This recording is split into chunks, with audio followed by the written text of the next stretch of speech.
Mattis, you've flown out at exactly the right time. Talk us through some of the highlights. I think, Yusuf, it depends where you're staying. Downtown, it's crowded, it's a hub, it's international.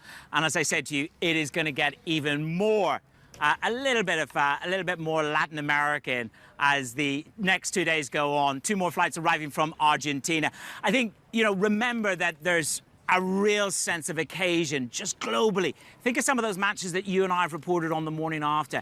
The night after Lionel Messi with his head in his hands and Saudi Arabia got a National Days holiday. But of course he went on to score 5 goals throughout this tournament. Morocco knocking out Belgium. They're ranked number 2. They were ahead of Brazil in terms of some of the rankings. So that was a real galvanizing moment, I think, for not just the North African nation, but for all of the GCC. Some wonderful memes online about that camaraderie. And, of course, the imagery of Mohammed bin Salman being here with the Al Thanis. So it is really that sort of where sport, politics and humanity comes together. And for the Qataris, they got their global message out there. They spent $300 billion on infrastructure. $45 billion on this baby behind me, the Lusail Stadium. So last night, great atmosphere. Went out with the 2 people who are on this trip with me, Abir and Habiba. And, you can really soak it up. It really is a global polyglot grouping downtown in Qatar. So, what are you hearing locally in terms of at what point or to what extent this event was considered a success?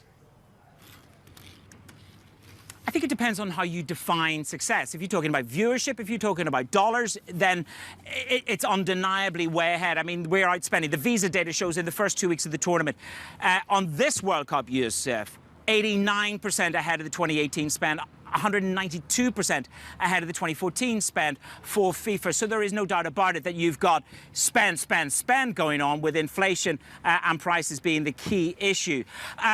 But viewership is monster. You're looking at viewership here at 113% over the same period of time in 2018. So there is a globality to this. And in the US, you're seeing viewership there staggering in terms of the numbers that have watched soccer in the United States of America. So I think in that respect, yes, of course there are other issues. There, of course, are global issues on LGBT rights, the One Love armband that captains were not allowed to wear. FIFA came down on that.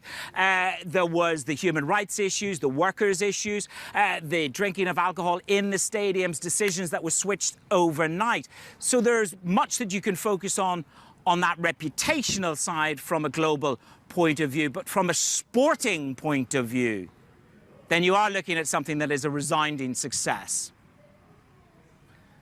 We also have the Bloomberg community poll that's been running, was run right before the event began. What are the bets suggesting for the Sunday win? Well, we love a little, ticker on Bloomberg. WCUP, go. So that's where you can get your predictions. And at the moment, because Brazil obviously being knocked out changes the dynamic as well. Argentina just slightly ahead, Yusuf, on the France match. That is the betting right now. Let's see who the final lineup is. But look, we went shopping as well. If you want to know where the whole budget for wardrobe went this year, look at that. Isn't that a thing of beauty? How much was that? 60 reals. 60 reals. That's a bargain. I'm going to send that back to you, Yusuf. That doesn't sound like genuine merchandise. 60 Qatari riyals. Come on. Where did you pick that up? That is the legit thing. That is the legit ball for FIFA.